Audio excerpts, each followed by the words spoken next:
네, 여기 묵상 간증 불평은 이제 그만입니다. 저는 결혼한 지 2년이 조금 넘은 새댁입니다. 결혼하고 얼마 되지 않은 어느 겨울날 저는 저녁 식사를 준비하기 위해 장을 보러 길을 나섰습니다. 그런데 버스를 갈아타는 과정에서 길을 잘못 들어 한참을 헤맸습니다. 영하 9도의 날씨에 얇은 옷만 걸치고 나온 저는 길 위에서 추위에 떨었고 그동안 보지 못했던 동네의 낯선 풍경을 접했습니다. 길은 좁고 어두웠으며 제대로 포장도 되어 있지 않은 도로에선 더러운 먼지가 올라왔습니다. 가로등도 제대로 켜 있지 않는 길은 음산했습니다. 그러자 갑자기 이런 곳에서 살아야 하는 내 처지가 서럽다고 생각되어 길가에 주저앉아 울고만 싶었습니다. 몇 블록 떨어진 곳에 들어선 웅장한 신축 아파트를 보고 있자니 더욱 서러워졌습니다. 당장 시골 같은 이곳을 떠나 저런 멋진 아파트로 이사하고 싶었습니다. 그렇게 한참을 투덜대다 부른 듯 내가 지금 여기서 못 먹고 못 입고 못한 게 뭐 있나라는 생각이 들었습니다. 문제는 저의 환경이 아니라 제 교만한 마음에 있었습니다. 편하고 부유해 보이는 새 집과 돈에 대한 욕심이 제 안에 가득했기 때문입니다. 바울은 빌립보 성도들이 다른 사람의 괴로움에 함께 참여할 수 있는 싹이 났다고 기뻐하며 그들을 칭찬합니다. 또한 구원의 일을 위해선 모든 것이 가능하다고 말하는데 저는 나의 부족한 환경만 바라보며 불평불만을 쏟아냈습니다. 하나님이 왜 나를 이렇게 외롭고 힘든 환경에 보내셨지라는 말로 하나님의 오르심을 의심했습니다. 감옥에 갇혀 있음에도 불구하고 내게는 모든 것이 있고 또 풍부한지라 이는 받으실 만한 향기로운 제물이요 하나님을 기쁘시게 한 것이라고 고백한 바울처럼 저도 이제는 자족하는 법을 배우기 원합니다. 주님이 저의 모든 쓸 것을 채우실 것을 기대하므로 공동체 안에서 희노애락을 누리고 구원의 기쁨과 감사함을 누리며 살기를 소망합니다. 적용하기입니다. 신혼집 환경에 대한 불평이 올라올 때 반대로 장점을 생각해 보겠습니다. 우리 집과 신축 아파트를 보며 비교하는 말을 입에 담지 않겠습니다. 네, 문제는 환경이 아니라 교만한 마음에 있었다라고 하면서 편하고 부유해 보이는 새 집과 돈에 대한 욕심이 제 안에 가득했기에 불평불만을 쏟아냈다라는 거죠. 그렇지만 하나님의 오르심을 저와 여러분들이 인정한다면 그 환경에서도 우리가 어떤 환경에서도 감사할 수 있다는 것을 기억해야 합니다.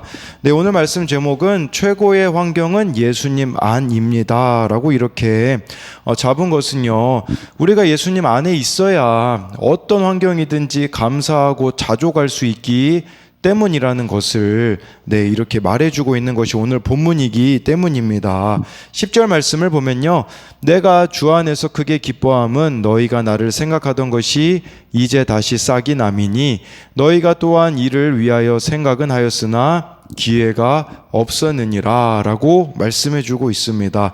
사실 바울이 기뻐하면요, 우리가 기뻐하지 못할 인생이 없습니다. 왜 그러냐면 바울은 지금 감옥에 갇혀 있기 때문에 감옥에서도 주 안에서 바울이 크게 기뻐한다라는 것은 우리들에게는 어떤 의미가 있겠습니까? 환경 탓, 상황 탓, 사람 탓 할 수 있는 것이 아무것도 없다라는 것이에요. 문제는 내가 주 안에 있지 않기 때문에 환경 탓, 상황 탓, 사람 탓을 한다라는 것을 볼 수가 있는 것이겠죠. 바울이요, 지금 주 안에서 기뻐하는 것은 너희가 나를 생각하던 것이 이제 다시 싹이 난대요. 이 이제 다시 싹이 남이니를 제가 원어로 보니까요, 마음에 꽃이 활짝 피는 것을 의미합니다. 이 빌립보 교회 성도들이요, 바울의 이렇게 마음에 꽃이 활짝 피게 해주었다라는 것이거든요. 이게 무엇을 통해서 가능했냐면 바로 빌립보 교회 성도들이 바울에게 구체적으로는 헌금했기 때문인 것이에요. 근데 이 단지 헌금 때문에만 바울이 기뻐한 게 아니라 이 빌립보 교회 성도들이 바울에게 헌금했다라는 것은 바울을 생각했다라는 것이거든요. 누군가가 나를 생각한 것에 대해서 바울은 이처럼 마음에 활짝 꽃이 폈다라고 이렇게 표현해 주고 있는 것이죠. 그래서 이것에 대한 적용 질문도 내가 감사와 사랑의 표현으로 마음의 꽃이 활짝 피게 해줘야 하는 사람은 누구입니까? 이 빌립보 교회 성도들이 바울의 마음에 활짝 꽃이 피게 해준 것처럼 말이죠. 또 한 가지는요, 반대로 내 마음에 꽃을 활짝 피게 해주는 사람은 누구입니까? 바울의 입장에서 보자면 저와 여러분들도요, 참 이렇게 영적 생활이 힘들 때가 있는데 그때 내 마음을 시원케 해주는 그 한 사람이 누가 있느냐라는 것이에요. 저는 이걸 좀 보게 되어지더라고요. 힘들고 지칠 때요, 꼭 저에게 힘을 주는 한 사람이 있어요. 어제도 어느 밤에 어느 청년의 이런 연락을 통해서 제가 참 큰 힘을 얻었는데, 정말 저와 여러분들이 지칠 때마다 그 힘을 주는 한 사람이 누가 있는가를 생각해 봤으면 좋겠습니다. 11절부터 13절을 보면요, 내가 궁핍함으로 말하는 것이 아니니라 어떠한 형편에든지 나는 자족하기를 배웠노니 나는 비천에 처할 줄도 알고 풍부에 처할 줄도 알아. 모든 일 곧 배부름과 배고픔과 풍부와 궁핍에도 처할 줄 아는 일체의 비결을 배웠노라. 내게 능력 주신 자 안에서 내가 모든 것을 할 수 있느니라. 바울이요, 11절에 보니까요, 자족하기를 배웠다고 합니다. 이 자족이라는 단어가요, 그 당시에 스토아 철학에서 말하는 자족이 있었어요. 그것은 뭐였었냐면, 이 스토아 철학에서의 자족은요, 그러니까 세상에서 말하는 자족이었던 거죠. 환경이나 상황에 영향받지 않는 자기 안의 만족이었거든요. 근데 이 만족은 크게 기뻐하거나 크게 슬퍼하지 않는 상태였다라고 하더라고요. 그런데 그 자족과 예수님 안에서의 자족은 다르다라는 것을 말해주는 것이겠죠. 바울은 그런 스토아 철학에서의 자족을 말하는 게 아니라 예수님과의 연합을 통해서 자족하기를 배웠다라는 것이에요. 이 11절에 배웠노니라는 이 단어가요, 부정과거 능동태 동사로 쓰였거든요. 무슨 말이냐면, 누구나 이 자족의 비결은 하나님 말씀에 훈련하는 순종을 통해 배울 수가 있다라는 것이에요. 이 예수님과의 연합, 두루뭉실하잖아요. 어떤 의미일까요? 어제 본문의 말에 의하면 아무것도 염려하지 말고 기도하는 게 자족입니다. 또한 우리가 지금 하고 있는 그날 말씀에서 뭐라고 하는지 그것만 붙잡고 하루를 견디는 것이 바로 자족, 예수님과의 연합이라고 할 수 있고요. 이건 누구나 다 할 수 있는 것이에요. 그런데 문제는 무엇입니까? 이것을 하지 않으려는데 문제가 있다라는 거예요. 매일 말씀과 기도가 있는 삶이 자족하기를 배우는 삶이라고 말씀해주고 있어요. 12절에도 보니까요, 바울은요, 비천에 처할 줄도 알고 풍부에 처할 줄도 알고 배부르고 배고픔, 풍부, 궁핍에 처할 줄 아는 일체의 비결을 배웠다라고 이렇게 말씀해주고 있는 것이에요. 그러니까 바울이 깨달은 건 뭐냐면요, 여기 11절에 나와 있는 배웠노니는 12절에 나와 있는 배웠노라는 11절에 나와 있는 이 배웠노니랑 다른 단어가 쓰였거든요. 여기서는 여기서 이 12절에서 배웠노라라는 것은 완료 수동태 동사로 쓰였거든요. 무슨 말이냐면 하루아침에 배운 게 아니라 오랜 세월 연단을 통해서 바울이 이렇게 성령의 인도하심, 예수님의 은혜로 살아가는 것을 배웠다라는 것이에요. 그러니까 쉽게 말씀드리면 11절과 같은 삶을 매일매일 살아냈기 때문에 그것이 축적이 되어 가지고요, 바울이 이제 깨닫게 된 게 뭐냐면요, 어떤 상황에서도 자족하게 되어지는 거예요. 예를 들어 풍부한 상황이 처해지잖아요. 이 풍부함을 하나님이 나에게 주신 것은 이걸 통해서 하실 일이 있기 때문이다 라고 하면서 아마 그 풍부한 것들을 바울은 흘려보냈을 것입니다. 반대로요, 상황이 어려워지잖아요. 이 어려운 상황을 주신 분도 하나님이야. 그렇기 때문에 나는 100% 오르신 하나님을 신뢰할 거다라는 것을 배웠다라는 것이죠. 이렇게 되어지면요, 어떻게 되어지냐면요, 우리가 풍부해져도요, 교만해지지 않고요, 비천에 처해도요, 이렇게 원망 불평을 내세우지 않게 될 거라는 것이에요. 중요한 것은요, 나를 둘러싼 환경이 아니라 내가 의지하는 것에 따라 달라진다라는 거예요. 그게 바로 13절이잖아요. 내게 능력 주시는 자 안에서 내가 모든 것을 할 수 있다. 이 고백이 저와 여러분들에게 실제가 되어져야 된다라는 거예요. 그래서 본문 해설에 이렇게 나와 있더라고요. 하나님을 의지하면 어떤 상황에서도 자족하고 사명을 감당하게 됩니다. 하지만 인간의 능력을 의지하면 아무리 좋은 환경이라도 만족하지 못하고 방황한다라고 이렇게 나와 있더라고요. 여러분, 아무리 좋은 환경이라도요, 그 안에 예수가 없으면요, 방황할 거리밖에 안 되는 것을 알아야 합니다. 그래서 이러한 바울의 고백을 잘 보여주는 것이 구약의 잠언 30장 8, 9절에 아굴의 기도에 나와 있습니다. 제가 가져왔는데요, 이렇게 나와 있습니다. 곧 헛된 것과 거짓말을 내게서 멀리하옵소서. 나를 가난하게 마옵시고 부하게도 마옵시고 오직 필요한 양식으로 나를 먹이시옵소서. 혹 내가 배불러서 하나님을 모른다, 여호와가 누구냐 할까 하오며, 혹 내가 가난하여 도둑질하고 내 하나님의 이름을 욕되게 할까 두려워함이니라. 이 아굴의 기도가 무엇입니까? 필요한 만큼만 저에게 양식을 주세요. 제가 배부르면 저 교만해져서 하나님 모른다고 할 것 같아요.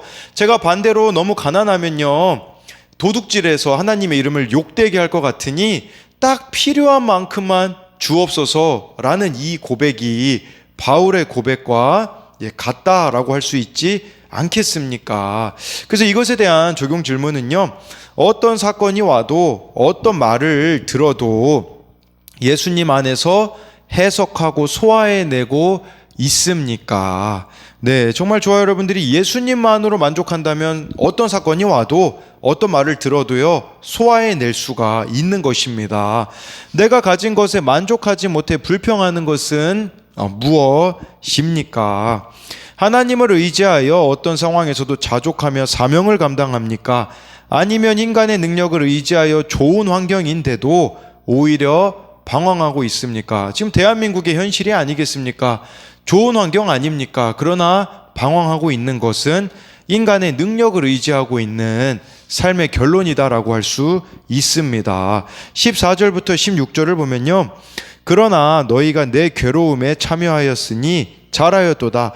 빌립보 사람들아, 너희도 알거니와 복음의 시초에 내가 마게도냐를 떠날 때에 주고받은 내 일에 참여한 교회가 너희 외에 아무도 없었느니라. 데살로니가에 있을 때에도 너희가 한 번뿐 아니라 두 번이나 나에 쓸 것을 보내었도다 라고 말씀해주고 있어요. 바울이 아까 크게 기뻐한 것은요, 여기 지금 14절과 연결되어 있는데 너희가 내 괴로움에 함께 참여하였기 때문이라고 말씀해주고 있어요.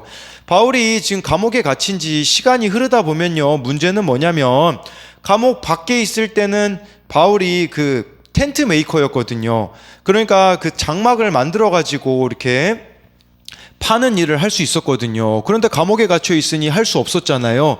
그걸 알고서는요, 이 빌립보 교회 성도들이 후원금을 바울에게 보낸 거예요. 그러니까 그 후원금을 보낸 것도 물론 감사하겠지만 바울의 이 형편과 처지를 너무 잘 이해해주고 있는 빌립보 교회 성도들의 그러한 이런 손길에 감사하고 있는 것이겠죠. 그러면서 이 15절에 보니까 이렇게 후원금을 준 교회가 너희 외엔 아무도 없었다라고 이렇게 고백하고 있는데요. 실제로 고린도 전후서 말씀 같은 데 보면요, 바울이 고린도 교회 성도들에게는 후원금을 안 받았습니다. 왜냐하면 믿음의 수준이 안 되기 때문에. 그래서 바울이 스스로 일해가지고 돈을 벌었고요. 데살로니가 교회 성도들에게 보내는 그 편지에도 보면요, 바울이 이렇게 후원을 받지 않고 스스로 일하였다라는 기록이 나와 있어요. 왜 그랬을까요?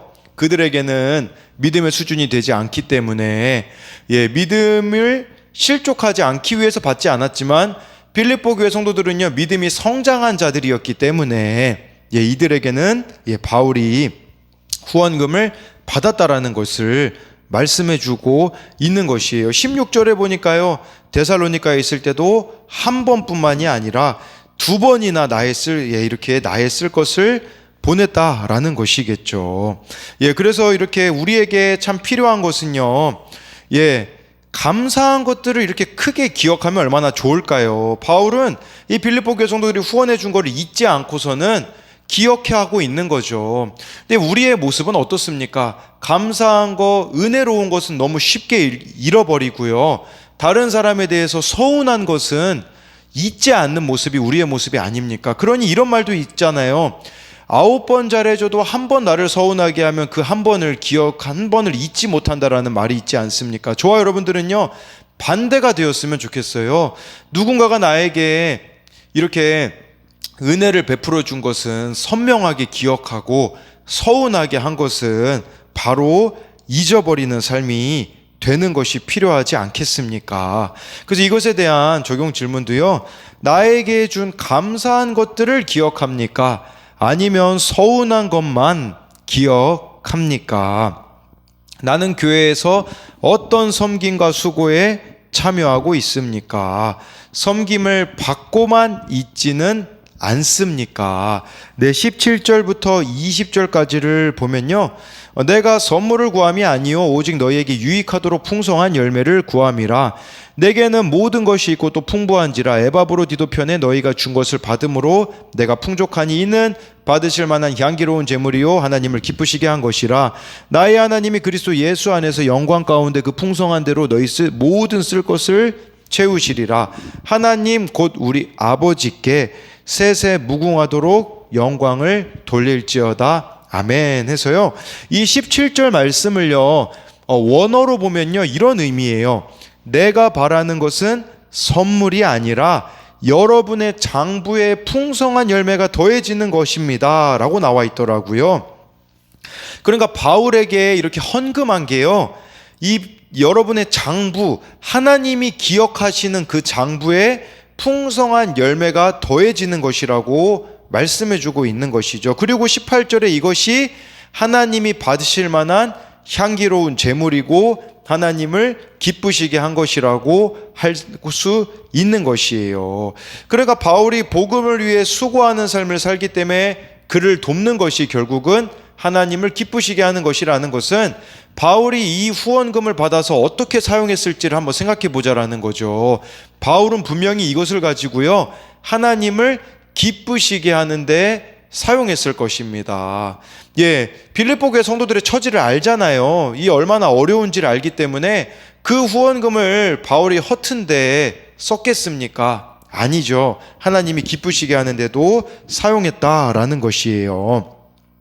예, 그래서 이 헌금에 대한 또 올바른 관점을 보여주면서 19절에요. 나의 하나님이 그리스도 예수 안에서 영광 가운데 그 풍성한 대로 너희 모든 쓸 것을 채우시리라. 이런 선순환을 말해주고 있는 것이에요. 바울에게 이들이 헌금했잖아요. 그걸 가지고 하나님은 기억하시고 반대로 빌립보 교회 성도들을 모든 풍성한 것으로 채워주실 것이라는 그런 확신이 바울 가운데 있었다라는 것입니다. 그래서 이것에 대한 적용 질문은요, 공동체를 위하여 어떤 형태로든 희생하고 동참하고 있습니까? 하나님이 때마다 나의 필요를 채워주고 계심을 믿습니까? 저 여러분들에게 좀 이런 믿음이 있었으면 좋겠어요.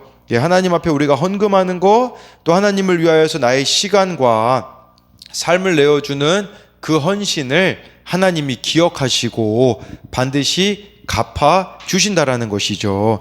마지막으로 21절부터 23절을 보면요, 그리스도 예수 안에 있는 성도에게 각각 문안하라. 나와 함께 있는 형제들이 너희에게 문안하고 모든 성도들이 너희에게 문안하되 특히 가이사의 집 사람들 중 몇이니라.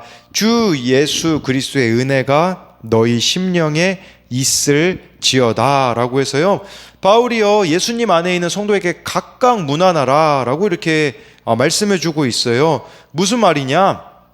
신분이나 지위 높고 낮음에 상관없이 문안하라는 뜻이에요. 그런데 우리는 어떠한가? 여러분들은 누구를 문안합니까? 누구를 자주 만납니까? 누구를 신방합니까? 나와 친한 사람들만 내가 문안하고 있다면 내 신앙이 잘못된 겁니다. 교회 안에서는요, 차별이 없는 공동체이기 때문에 저와 여러분들이 진짜 문안해야 되는 사람은요, 나만 문안할 수 있는 사람을 문안한다면 얼마나 좋을까요? 박보영 목사님이 예전에 그런 얘기를 하시더라고요. 교회에 딱 부임하셨는데 장로님들이요, 목사님 왜 우리는 신방을 안 해주십니까? 라고 했을 때 여러분들은 충분히 제가 신방하지 않아도 하나님 안에서 온전히 서가고 있지 않습니까? 저는 우리 교회 성도들 중에 정말 가난한 사람들, 그들을 위해 열심히 신방하겠습니다 라고 이야기를 하시더라고요.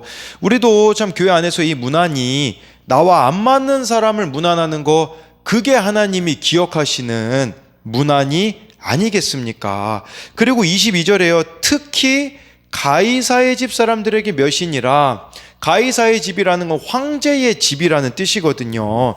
아마 황제 집안에서 섬기던 노예와 병사들을 포함했을 것이에요. 이들이 믿음을 지키기가 너무 어려웠거든요. 네, 그렇기 때문에 이들에게 특히 더 문안을 해줌으로써 그들이 믿음 위에 서 있을 수 있도록 도와주라고 이렇게 말씀해주고 있는 것이에요. 이 가이사의 집사람들, 현실을 보면 힘들었죠. 믿음을 지키기 어려웠거든요. 그러나 23절에 주 예수 그리스도의 은혜가 너희 심령에 있을지어다라는 것은 무슨 말이냐면, 믿음을 지키기 어려운 상황일수록 주의 은혜를 사모하기 때문에 그것은 화가 아니라 복이라는 사실입니다. 그렇기 때문에 저와 여러분들이 어려운 상황일수록 더욱더 23절의 말씀처럼 주 예수의 은혜를 사모하셔서 그것이 화가 아니라 복이 되는 인생이 되어야 한다라는 것이죠. 마지막으로 이것에 대한 적용 질문은요, 내가 특히 마음을 써서 주의 은혜가 있기를 구하며 문안할 사람은 누구입니까? 나이와 성별, 외모와 능력으로 편가르는 모습이 내게는 없습니까? 내가 차별 없이 사랑으로 문안해야 할 사람은 누구입니까? 라고 해서요, 정말 저와 여러분들이 예수님 안에 있는 것이 최고의 환경이라는 것을 기억함으로써 오늘 여전한 방식으로 배우셔야 됩니다. 뭘 배우셔야 됩니까? 기도와 말씀으로 나아가는 것을 배우셔서 그것이 우리의 능력이 됨으로써 정말 하나님 안에서 어떤 상황 가운데, 어떤 환경 가운데 어떤 사람이 오더라도 저와 여러분들이 자족하는 능력을 가지고 살아가기를 소망합니다.